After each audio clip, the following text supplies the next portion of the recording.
જય શ્રીમન નારાયણ. રામાનુજદાસ શ્રીમાન ગટ્ટુ વેણુગોપાલ સ્વામી દ્વારા વર્ણન કરેલ શ્રીમદ ભગવદ્ ગીતાનું ગુજરાતી ભાષાંતર હું આપને કહી રહી છું. અધ્યાય 10 વિભૂતિ યોગ. શ્લોક 7. એતામ વિભૂતિમ યોગંચ મમ યો વેત્તિ તત્વતઃ સો વિકમ્પ્યેન યોગેન યુજ્યતે નાત્ર સંશયઃ. ઓમ. ગીતાચાર્ય શ્રી કૃષ્ણ પરમાત્મા અર્જુન સાથે આપણને બધાને વિભૂતિ યોગ શીખવી રહ્યા છે. પરમાત્મા કહે છે, અર્જુન, આ સમગ્ર સર્જન, પાલન અને વિસર્જન એ બધું એકમાત્ર મારી ઈચ્છાથી થાય છે. તે પ્રકારની મારી નિર્વિવાદિત સત્તા અને આધિપત્યને વિભૂતિ કે ઐશ્વર્ય કહેવાય છે. તથા મારામાં વિદ્યમાન સમગ્ર દિવ્ય અને શુભ ગુણોને યોગ કહેવાય છે. અર્જુન, જેવો મારી વિભૂતિ અને મારા યોગના વાસ્તવિક સ્વરૂપથી પરિચિત છે, તેવો મારા પ્રત્યે અવિરત અને અચલ ભક્તિ ધરાવશે, તેમાં કોઈ સંદેહ નથી. આ પ્રમાણે શ્રી કૃષ્ણ પરમાત્મા ભક્તોને તેમના પ્રત્યેની ભક્તિ વિકસાવવાની એક પદ્ધતિ સમજાવી રહ્યા છે. ચાલો આપણે શ્રી કૃષ્ણ પરમાત્માના ઉપદેશોનું મનન કરીએ. ચાલો આપણે શ્રી કૃષ્ણ પરમાત્માના નિર્વિવાદિત આધિપત્ય અને શુભ દૈવી ગુણોના વાસ્તવિક સ્વરૂપને જાણવાનો પ્રયાસ કરીએ. ચાલો આપણે શ્રી કૃષ્ણ પરમાત્મા પ્રત્યે દ્રઢ ભક્તિ કેળવવાનો પ્રયાસ કરીએ. શ્રી કૃષ્ણ પરમાત્માનું શરણ લેતા ચાલો આપણે બધા શ્રી કૃષ્ણ પરમાત્માના શબ્દોનું આ શ્લોકના સ્વરૂપમાં પુનરાવર્તન કરવાનો પ્રયાસ કરીએ.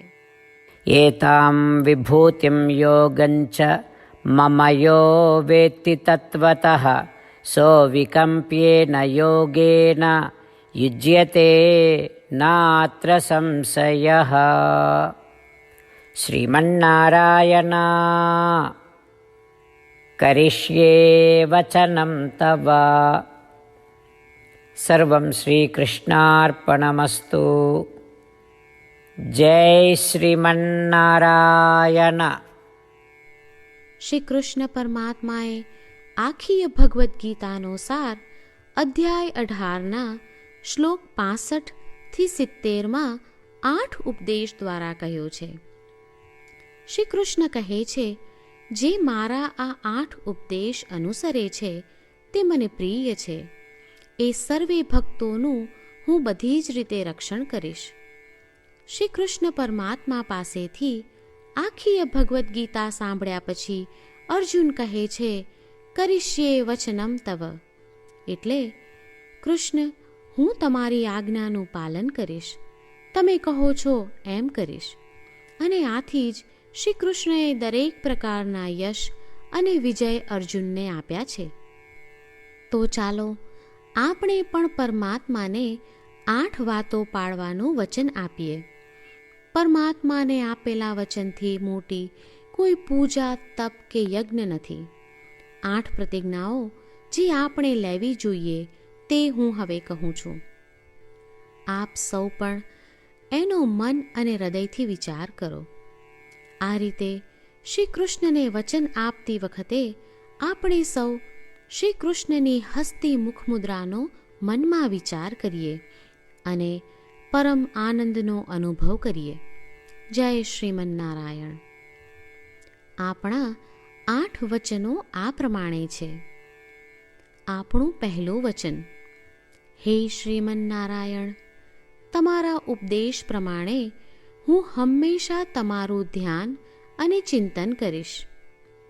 આપણું બીજું વચન, હે શ્રીમન્નારાયણ, તમે કહ્યું છે તેમ હું સદાય તમારી ભક્ત રહીશ. આપણું ત્રીજું વચન. હે શ્રીમન્નારાયણ, હું મારા કર્મો તમને સંતોષ થાય તેમ અને તમારી સેવા માટે કરીશ. આપણું ચોથું વચન. હે શ્રીમન્નારાયણ, તમે અનુસરવા કહ્યું છે તેમ મને પૂર્ણ શ્રદ્ધા છે કે હું તમારી છું. હું સદાય મારા હાથ જોડી તમને નમસ્કાર કરીશ, તમારી ભક્તિ કરીશ. આપણું પાંચમું વચન. હે શ્રીમન્નારાયણ, હું તમારા શબ્દો યાદ કરું છું. મામેકમ શરણમ વ્રજ, તમે તમારી શરણમાં આવવા કહ્યું છે. શ્રીમન્નારાયણ, હું માત્ર તમારા જ શરણમાં છું. આપણું છઠ્ઠું વચન. હે શ્રીમન્નારાયણ, આપે કહ્યું છે મા શુચ, તમે અમને આશ્વાસન આપી શોક ન કરવા માટે કહ્યું છે, તો હું દુઃખી નહીં થાઉં, શોક નહીં કરું. આપણું સાતમું વચન. હે શ્રીમન્નારાયણ, અમારા કલ્યાણ અર્થે આપે શ્રીમદ્ ભગવદ્ ગીતા રૂપી આશીર્વાદ આપી અમારા સૌ પર કૃપા કરી છે, તો હું દરરોજ ઓછામાં ઓછો એક શ્લોક વાંચીશ અથવા સાંભળીશ એવો સંકલ્પ લઉં છું. આપણું આઠમું વચન. હે શ્રીમન્નારાયણ, હું ગીતાના દૈવી શબ્દો એ ભક્તો સુધી પહોંચાડવાનો પ્રયત્ન કરીશ જેઓ ગીતાથી અજાણ છે. હે શ્રીમન્નારાયણ, તમે કહ્યું છે તેમ કરીશ, તમે કહ્યું છે એમ વર્તીશ અને તમારા માટે જ કર્મ કરીશ. શ્રીમન્નારાયણને આપેલું વચન કે દરરોજ તમે કહ્યું છે એમ કરીશું, એ જ એક મહાન પૂજા છે. તો ચાલો આપણે સૌ દ્રઢ શ્રદ્ધા સાથે પ્રભુ પાસે એક સંકલ્પ લઈએ. શ્રીમન્નારાયણ, કરીશ્યે વચનમ તવ. શ્રીમન્નારાયણ, હું તમારી આજ્ઞાનું પાલન કરીશ. સર્વમ શ્રી કૃષ્ણાર્પણમસ્તુ. જય શ્રીમન્નારાયણ. એતામ વિભૂતિમ યોગંચ મમ યો વેત્તિ તત્વતઃ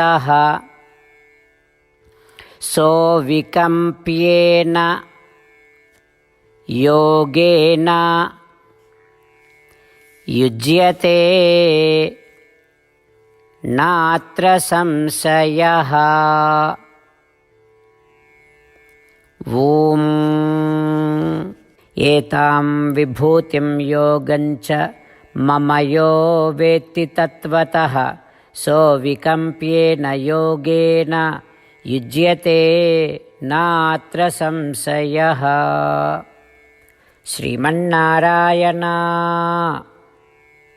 કરિષ્યે વચનમ તવ.